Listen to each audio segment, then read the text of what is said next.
হত্যা, গুম, খুন ও নির্যাতনের ধকল কাটিয়ে সোহরাওয়ার্দী উদ্যানে মহামিলনে অংশ নিয়েছে ছাত্র শিবিরের সারা দেশের নেতাকর্মীরা। সবশেষ 2009 সালে চীনমৈত্রী আন্তর্জাতিক সম্মেলন কেন্দ্রে প্রকাশ্যে সদস্য সম্মেলনের পর গোপনে সম্মেলন করতে বাধ্য হয় তারা। দীর্ঘ 14 বছর পর 6500 সদস্যের অংশগ্রহণে কেন্দ্রীয় সদস্য সম্মেলন করতে পেরে উচ্ছ্বসিত নেতাকর্মীরা।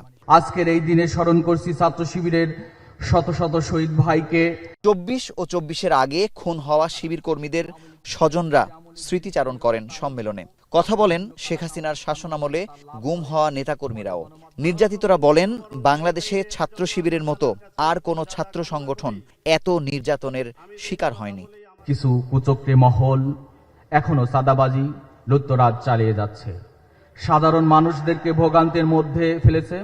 আজকের এই সম্মেলন থেকে দায়িত্বহীন কণ্ঠে বলতে চাই, যেভাবে 24-এর গণ অভ্যুত্থান নিয়ে দল বল নির্বিশেষে আমরা সবাই মিলে স্বৈরাচার এর পতন ঘটিয়েছি, ঠিক সেভাবে নতুন রাষ্ট্র নির্মাণে কাঁধে কাঁধ রেখে আমরা অংশ নেব। বিপ্লবকে নস্যাৎ করার জন্য যারা নানামুখী ষড়যন্ত্র করছে, প্রশাসন সহ গুরুত্বপূর্ণ সেক্টরগুলোতে ঘাপটি মেরে বসে থাকা মির্জাফরদের ভূমিকা পালন করছে, তাদেরকে শনাক্ত করে আইনের আওতায় নিয়ে আসুন। সম্মেলনে ছাত্র শিবিরের ওপর কঠোর নির্যাতনের কথা তুলে ধরেন দেশি বিদেশি বিভিন্ন ছাত্র সংগঠনের নেতারা। সার্জিস আলম বলেন, 24-এর গণ অভ্যুত্থানে সহযোদ্ধা হিসেবে পাশে ছিল ছাত্র শিবির। যতদিন দেশ ও দেশের মানুষের জন্য থাকবে, ততদিন খুনি হাসিনার মতো যারাই আমাদের প্রতিবন্ধকতা হিসেবে সামনে আসুক না কেন, আমরা ঐক্যবদ্ধভাবে তাদেরকে প্রতিহত করতে পারবো।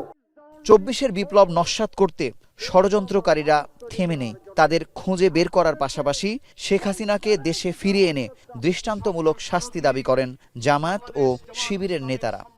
জাতীয় ঐক্যের এই আহ্বানে নতুন অন্তর্বর্তীকালীন সরকারের দায়িত্বে একটি নির্বাচিত সরকারের হাতে ক্ষমতা হস্তান্তরের অভিযাত্রাকে যদি কোন চক্রান্ত থামিয়ে দিতে পারে, অন্তর্বর্তীকালীন এই সরকারকে যদি কেউ ব্যর্থ করে দিতে পারে, মনে রাখবেন জাতির জন্য একটি মহা দুর্যোগ অপেক্ষা করছে। একটি সমাজ পরিবর্তনের জন্য, সুষ্ঠু রাষ্ট্র পরিচালনার জন্য, সঠিক নেতৃত্বের জন্য, মানুষের কল্যাণের সাধন নিশ্চিত করার জন্য প্রয়োজন চরিত্রবান মানুষ।